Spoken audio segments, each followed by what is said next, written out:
JNN news కి స్వాగతం. Bulletin లో ముందుగా హెడ్లైన్స్. అసెంబ్లీలో మాట్లాడుతున్న BRS MLA doctor Kalvakuntla Sanjay.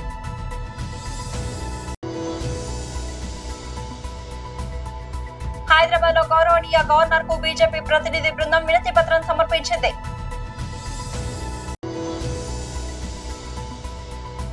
MLA మరియు పార్టీ రాష్ట్ర అధికార ప్రతినిధి శ్రీ తాటిపర్తి చంద్రశేఖర్ విలేకరుల సమావేశం.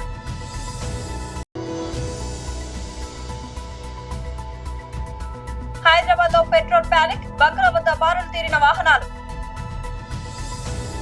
అసెంబ్లీలో మాట్లాడుతున్న BRS MLA doctor Kalvakuntla Sanjay. ఈ బిల్లు ఎందుకు పెట్టారో ఫస్ట్ మాకు అర్థం అవట్లేదు మంత్రి గారు. ఎందుకంటే మొన్న మాకు ఇచ్చిన 2026 తెలంగాణ సోషియో ఎకనామిక్ అవుట్లుక్ లో తెలంగాణ వైద్య విధాన పరిషత్ గురించి బ్రహ్మాండంగా రాసినారు.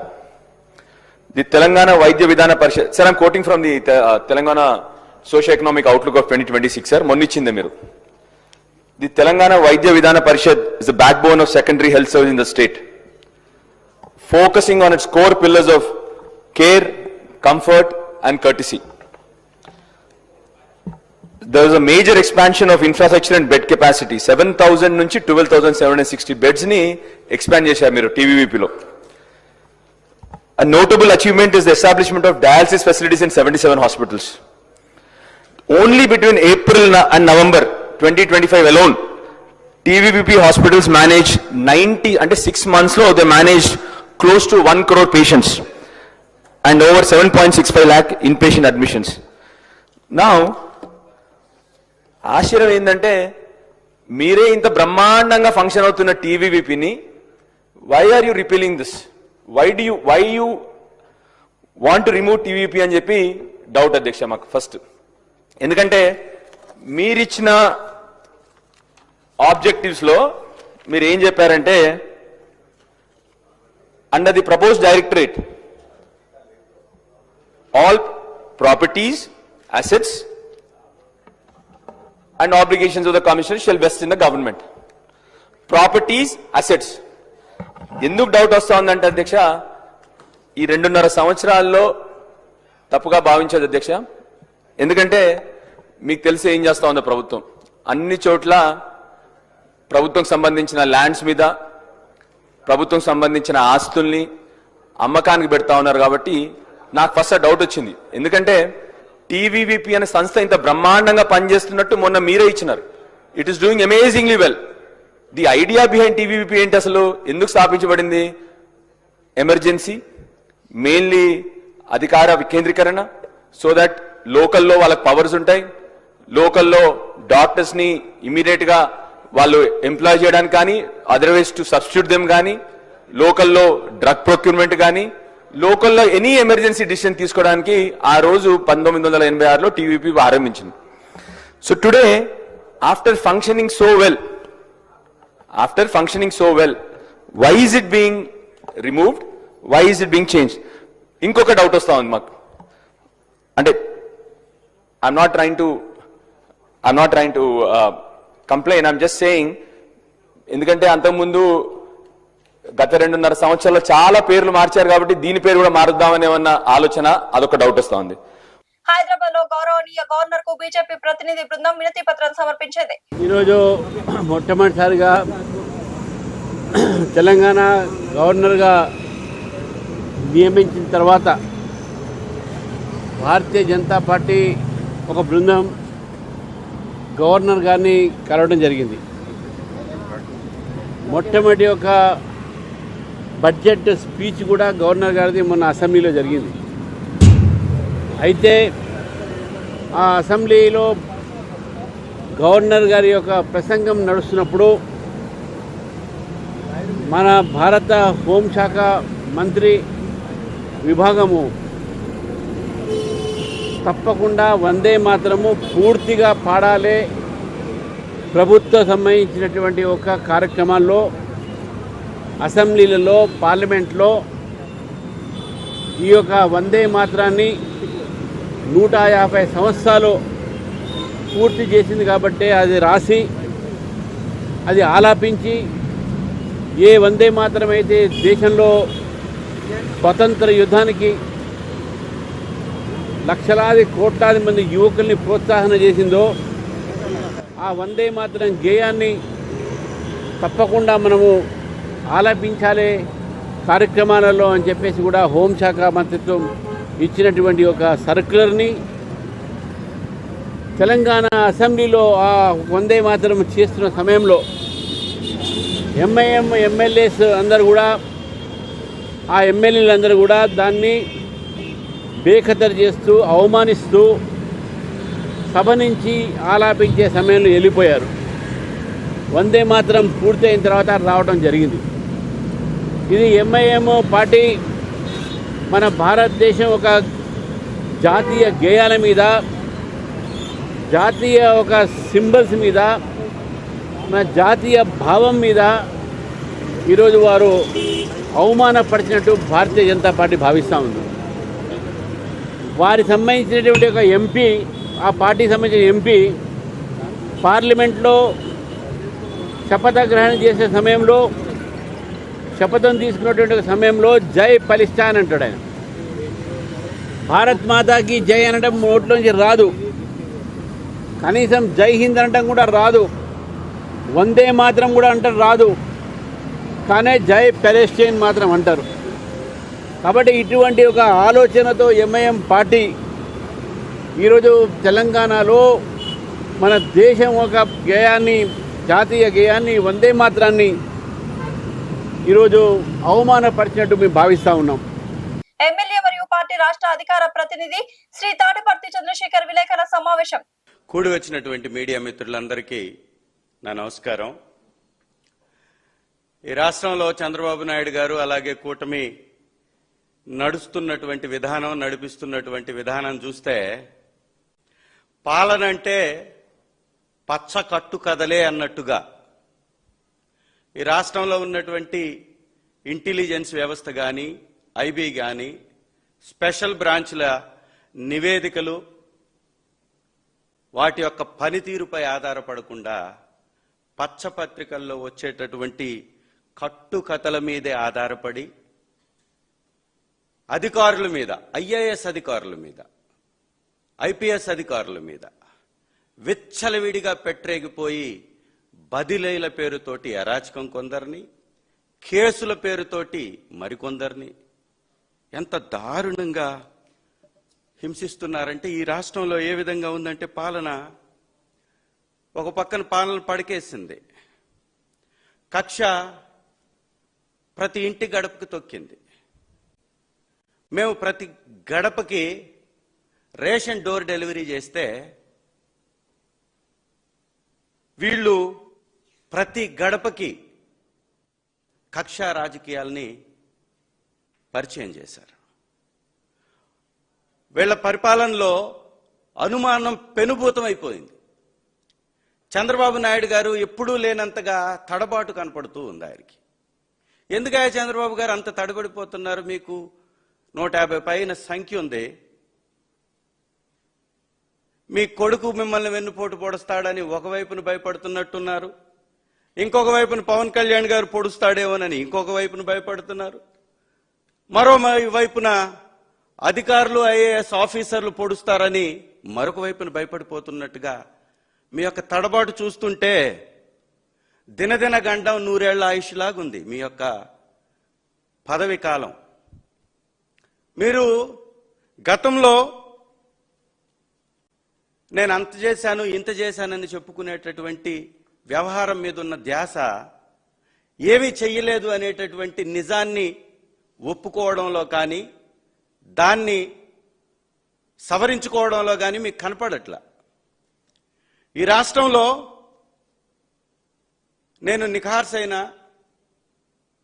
నేను నిప్పు లాంటి నాయకుడిని చెప్పుకునేటటువంటి చంద్రబాబు నాయుడు గారు హైదరాబాద్ లో ఒక్కసారిగా పెట్రోల్, డీజిల్ కోసం జనం బారులు తీరారు. యుద్ధం కారణంగా ఇంధన కొరత ఏర్పడిందనే వదంతులు వేగంగా వ్యాపించడంతో నగరవాసులు ఆందోళనకు గురయ్యారు. దీంతో తమ వాహనాల్లో ఫుల్ ట్యాంక్ చేయించుకునేందుకు పెట్రోల్ బంకులకు పోటెత్తారు. ఫలితంగా నగరంలోని దాదాపు అన్ని బంకుల వద్ద కిలోమీటర్ల మేర క్యూలు ఏర్పడ్డాయి. కుక్కట్పల్లి, ఆమీర్పేట్, సికింద్రాబాద్, ఖైరతాబాద్, లక్డీ కపుల్, సనత్ నగర్, ఎర్రగడ్డ, అబిడ్ సహా పలు ప్రధాన ప్రాంతాల్లోని పెట్రోల్ బంకులన్నీ వాహనాలతో కిక్కిరిసిపోయాయి.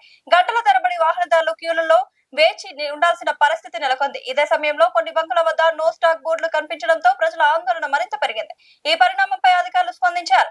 పెట్రోల్, డీజిల్ కొరతపై వస్తున్న వదంతులను నమ్మవద్దని ప్రజలకు విజ్ఞప్తి చేశారు. నగరానికి అవసరమైనంత ఇంధనం నిల్వలు ఉన్నాయని, ఎవరు ఆందోళన చెందాల్సిన అవసరం లేదని స్పష్టం చేశారు. పుకార్ల కారణంగానే ఈ కృత్రిమ రద్దు ఏర్పడిందని అధికారులు తెలిపారు. వరంగల్, హన్మకొండ జిల్లాల్లో ఈ నెల 28న జాతీయ లోక్ అదాలత్ నిర్వహించనున్నట్లు ప్రధాన న్యాయమూర్తులు బిబి నిర్మలా, గీతాంబ, జిఎల్ శ్రీదేవి తెలిపారు. ఈ కార్యక్రమాన్ని ప్రజలు సద్వినియోగం చేసుకోవాలని విజ్ఞప్తి చేశారు. రాజీ పడదగు క్రిమినల్, సివిల్, కుటుంబ, బ్యాంక్, మోటార్ వాహన కేసులను త్వరగా పరిష్కరించుకునే అవకాశం ఉందని పేర్కొన్నారు.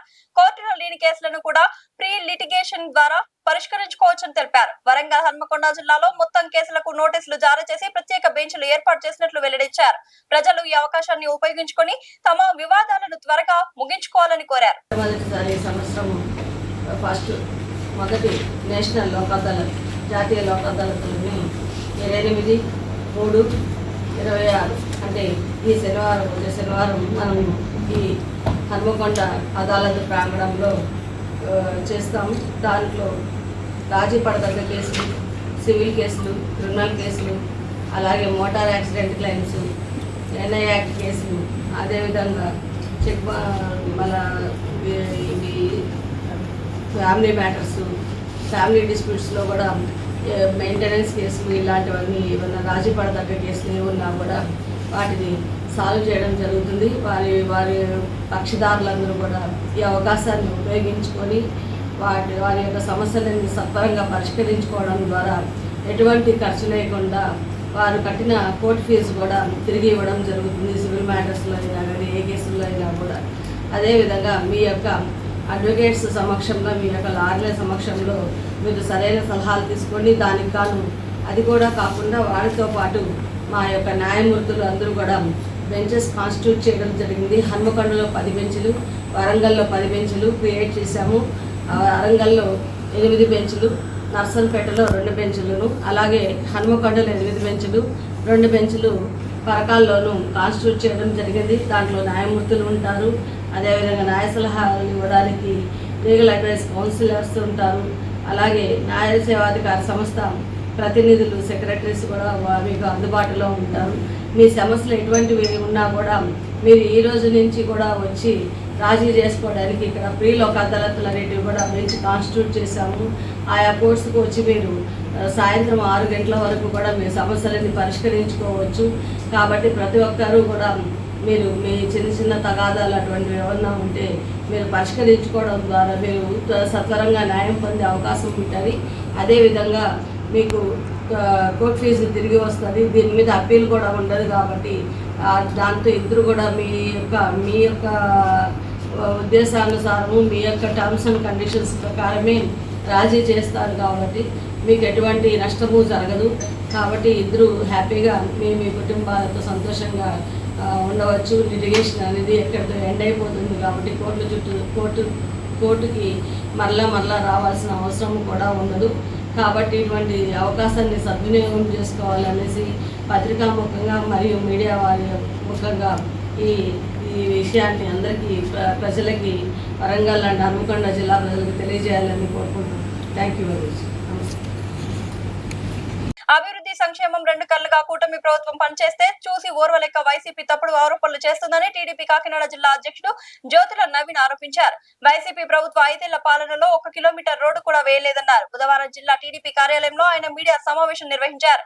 100 కిలోమీటర్ల బీటీసీసీ రోడ్లు వేశామన్నారు. నేడు అనకాపల్లికి స్టీల్ ప్లాంట్ వచ్చిందంటే కారణం లోకేష్ అన్నారు. కూటమి ప్రభుత్వానికి ప్రజలలో పెరుగుతున్న ఆదరణ చూసి సహించలేక తప్పుడు ఆరోపణలు చేయడం మానుకోవాలని వైసీపీకి హితవు పలికారు. ఈరోజు ముఖ్యంగా మిమ్మల్ని అందరినీ ఇక్కడికి రమ్మడానికి గల కారణం 2 విషయాల మీద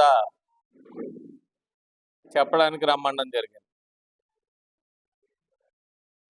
జరిగిన ఈ 2 సంవత్సరాల లోపు కాలంలోని కూడా వైసీపీ వాళ్ళు చేసే విమర్శలకి నేను ఈరోజు పెట్టిన ప్రెస్ మీట్ చెంపపెట్టు లాంటిది.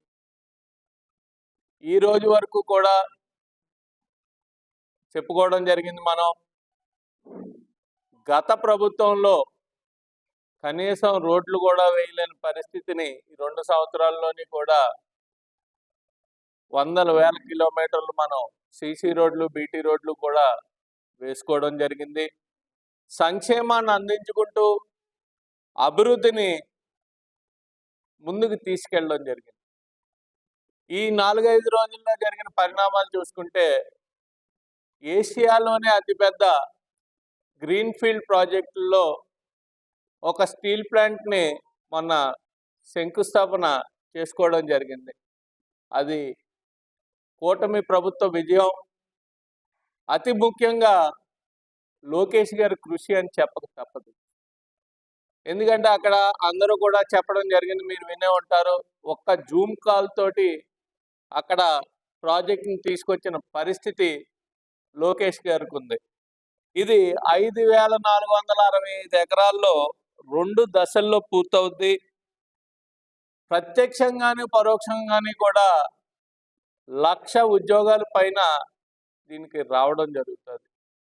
ఇది రాబోయే కాలానికి, భావి తరాలకి కూడా బంగారు భవిష్యత్తు వేసే బాటగానే మనం చెప్పుకోవాలి. ఈరోజు చూసుకున్నట్టయితే ప్రతి ఇంట్లోని కూడా చదువుకున్న వాళ్ళు, గ్రాడ్యుయేట్స్, పీజీ చేసుకున్న వాళ్ళు అందరూ కూడా ఎక్కువ నిరుద్యోగ సమస్యతోటి బాధపడుతున్నారు. చాలా సుదీర్ఘ ప్రాంతాలకు వెళ్ళి ఇక్కడ ఫ్యామిలీస్ అందరినీ కూడా వదిలేసి అక్కడ చాలని జీతాలతోటి ఇక్కడికి రాలేక, అక్కడ ఉండలేక సతమతం అవుతున్న పరిస్థితుల్ని దూరం చెయ్యాలి అనే ఒక తాపత్రయంతో ఈరోజు లోకేష్ గారు పనిచేయడం జరుగుతుంది. ఈ స్టీల్ ప్లాంట్ శంకుస్థాపనే కాకుండా జాబ్ క్యాలెండర్ కూడా ఏదైతే ఎన్నికల సమయంలో 20 లక్షల ఉద్యోగాల పైచీలకు నేను యువతకి ఇస్తానని హామీ ఇవ్వడం జరిగిందో, దాంట్లో భాగంగా ఇప్పటి వరకు కూడా 6 లక్షల పైచీలకు అనేక రకాలైన ఉద్యోగాలు. దాంట్లో అతి పెద్దది డిఎస్సి 16,000 పైచీలకు ఉద్యోగాలు ఇవ్వడం జరిగింది. ఈ డిఎస్సినే చూసుకుంటే ఎప్పుడు తెలుగుదేశం ప్రభుత్వం ఉన్నా సరే ఇప్పుడు వరకు కూడా 9 డిఎస్సీలు రిలీజ్ చేయడం జరిగింది. హైదరాబాద్ ఉప్పల్లోని రాజీవ్ గాంధీ అంతర్జాతీయ క్రికెట్ స్టేడియం ముందు తెలంగాణ క్రికెట్ క్రీడాకారులతో కలిసి తెలంగాణ డిస్ట్రిక్ట్ క్రికెట్ అసోసియేషన్, భారత రాష్ట్ర సమితి, విద్యార్థి విభాగం, స్టేట్ స్పోర్ట్స్ స్టూడెంట్స్ ఫెడరేషన్ సంయుక్తంగా ఆందోళన చేపట్టారు. ఈ సందర్భంగా టీడీసీఏ అధ్యక్షులు, మాజీ షాట్ చైర్మన్ అల్లిపురం వెంకటేశ్వర రెడ్డి మాట్లాడుతూ ప్రతిభావంతులైన తెలంగాణ క్రికెటర్లకు సన్ రైజర్స్ హైదరాబాద్ జట్టులో అవకాశాలు ఇవ్వడం లేదని ఆరోపించారు. మాజీ ఫ్రాంచైజ్ డెక్కన్ చార్జర్స్ నుంచి సన్ రైజర్స్ చేతికి యాజమాన్యం మారిన తర్వాత తెలంగాణ ప్లేయర్స్ కి అన్యాయం జరుగుతుంది. ఇతర రాష్ట్ర ఐపీఎల్ జట్టు స్థానిక ఆటగాళ్లను ప్రోత్సహిస్తున్నప్పటికీ సన్ రైజర్స్ హైదరాబాద్ మాత్రం స్థానిక ప్లేయర్స్ ను పట్టించుకోవడం లేదన్నారు. లండన్ లో జరిగిన యాక్షన్ లో పాకిస్తాన్ ఆటగాడు లెగ్ స్పిన్నర్స్ అబ్రార్ అహ్మద్ ను కోట్ల రూపాయలు వెచ్చించి లీగ్ లకు తీసుకుంటున్నారన్నారు. ఈ విషయంపై సునీల్ గవాస్కర్ సైతం నిరసన వ్యక్తం చేశారు. రోజు ఉప్పల్ క్రికెట్ స్టేడియం దగ్గర మేము తెలంగాణ జిల్లాల క్రికెట్ సంఘము, టిఆర్ఎస్వి మరియు స్పోర్ట్స్ స్టూడెంట్ ఫెడరేషన్ యూత్ అందరి తరఫున ఆధ్వర్యంలో మేము నిరసన తెలియజేయడం జరిగింది. ఒక 50 మంది క్రికెట్ క్రీడాకారులతో పాటు రాజేష్, మా ప్రశాంత్, మా వినోద్, మేమందరం కూడా ఈరోజు ఉప్పల్ మెయిన్ గేట్ దగ్గర సన్ రైజర్స్ హైదరాబాద్ టీం ఏదైతే ఉందో వాళ్ళు తెలంగాణ ప్లేయర్స్ తీసుకోవట్లేదని చెప్పని 2013 నుండి వివిఎస్ లక్ష్మణ్, తిరుమల శెట్టి సుమన్ తర్వాత తెలంగాణ ప్లేయర్స్ని ఎవరిని కూడా తీసుకోవట్లేదు. వాళ్ళు ఇంటర్నేషనల్ లెవెల్లో మరి ఇండియా లెవెల్లో ప్లేయర్స్ని తీసుకుంటారు, కానీ తెలంగాణ గ్రామీణ ప్రాంతం ప్లేయర్లను కానీ హైదరాబాద్ ప్లేయర్లను కానీ తీసుకోకుండా సన్ రైజర్ హైదరాబాద్కు మాకు అన్యాయం చేస్తూ ఉన్నారు. ఒక సన్ రైజర్ హైదరాబాద్ టీం పెట్టుకున్నప్పుడు కనీసం 1-2 ప్లేయర్లు ఉండాలి కదా. అదే పంజాబ్ కానీ, చండీగఢ్ కానీ, గుజరాత్ కానివ్వండి, ఢిల్లీ కానివ్వండి, కల్కటా కానివ్వండి, అన్ని టీమ్స్లో ఆ లోకల్ ప్లేయర్స్ 1-2 తీసుకొని వాళ్ళు ఎంకరేజ్ చేసి ఆడిపిస్తున్నారు. బేసిక్ మనీ, బేసిక్ అమౌంట్ పెట్టి ఏదైనా చేసి తీసుకుంటున్నారు. మరి ఈరోజు తిలక్ వర్మను కూడా తీసుకోలేదు. లాస్ట్ టైం తిలక్ వర్మ 2.5 కోట్లకు మరి వాళ్ళు తీసుకోకపోతే ఈరోజు తిలక్ వర్మకు 15 కోట్లు బాంబే ఇస్తూ ఉంది. అలాంటి ప్లేయర్ను కూడా సన్ హైదరాబాద్ వదులుకోవడం జరిగింది. చూస్తూ మేము అందరం కూడా చూస్తూ ఊరుకోవాలా, చూస్తూ ఉండాలా. మొన్న మీరు చూశారు లండన్లో జరిగిన ఈ యొక్క యాక్షన్లో కూడా సన్ రైజర్స్ టీం ఏదైతుందో లండన్లో వాళ్ళు పాకిస్తాన్ ప్లేయర్ను 2.5 కోట్లకు కొన్నారు. సునీల్ గవాస్కర్ లాంటి అంత పెద్ద క్రికెట్ ప్లేయరే మన ఇంటర్ఫియర్ అయింది. Sunil Gavaskar Sunrisers team ఏదైతుందో పాకిస్తాన్ ప్లేయర్ను కొనడము 2,50,00,000 పెట్టి చాలా అన్యాయము. ఆ డబ్బును వాళ్ళు మన ఇండియన్స్ మీదనే మళ్ళీ వాళ్ళు తుపాకులు పెట్టి గురిపెట్టి మనం చంపడానికి ఆ డబ్బులు ఉపయోగించుకుంటారు. సన్ రైజర్స్ టీం తప్పు చేస్తూ ఉంది మేనేజ్మెంట్ అని చెప్పని సునీల్ గవాస్కర్ రియాక్ట్ అయ్యారు. సునీల్ గవాస్కర్ రియాక్ట్ అయినాక మేము అందరం చూస్తూ ఊరుకోవాలా. ఈరోజు మేము నిరసన తెలియజేసినాం. సన్ రైజర్స్ కావ్య మారన్కు మేము ఒకటే చెప్తున్నాం, నీకు సన్ రైజర్స్ హైదరాబాద్ మీద నీకు ప్రేమ లేకపోతే Sunrisers Hyderabad Tamil Nadu change చేసుకోండి. మీరు సన్ రైజర్స్ తమిళనాడు చేంజ్ అక్కడనే ఆడిపించుకోండి. ఇక్కడ మా ఉప్పల్ స్టేడియం కావాలి, మా డబ్బు కావాలి, మా ప్రేక్షకులు కావాలి, కానీ మా ప్లేయర్స్ మీరు తీసుకోరు. బేసిక్ ప్లేయర్స్ కూడా తీసుకోకపోతే మేము చూస్తూ ఊరుకుండే ప్రసక్తే లేదు. కావ్య మారన్ గారు మీరు చాలా అన్యాయం చేస్తూ ఉన్నారు. గత 15-13 సంవత్సరాల నుండి కూడా మీరు ఎన్నో కోట్ల రూపాయల వ్యాపారం చేస్తూ ఉన్నారు. క్రికెట్ను మాత్రం ఎంకరేజ్ చేయట్లేదు. మా గ్రామీణ ప్రాంత ప్లేయర్స్కు మీరు అవకాశం ఇవ్వట్లేదు. మరి ఈరోజు ఇది నిరసన, ఇది మొదటి స్టెప్ మాత్రమే. రానున్న రోజుల్లో పెద్ద ఎత్తున మేము కావ్య మారన్ గారికి మేము తెలియజేస్తున్నాము, సన్ రైజర్స్ మేనేజ్మెంట్ కు. బటన్ ముగించే ముందు హెడ్లైన్స్ మరోసారి. అసెంబ్లీలో మాట్లాడుతున్న BRS MLA doctor Kalvakuntla Sanjay.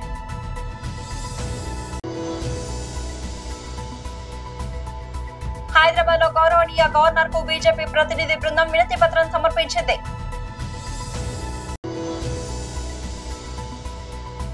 MLA మరియు పార్టీ రాష్ట్ర అధికార ప్రతినిధి శ్రీ తాటిపర్తి చంద్రశేఖర్ విలేకరుల సమావేశం.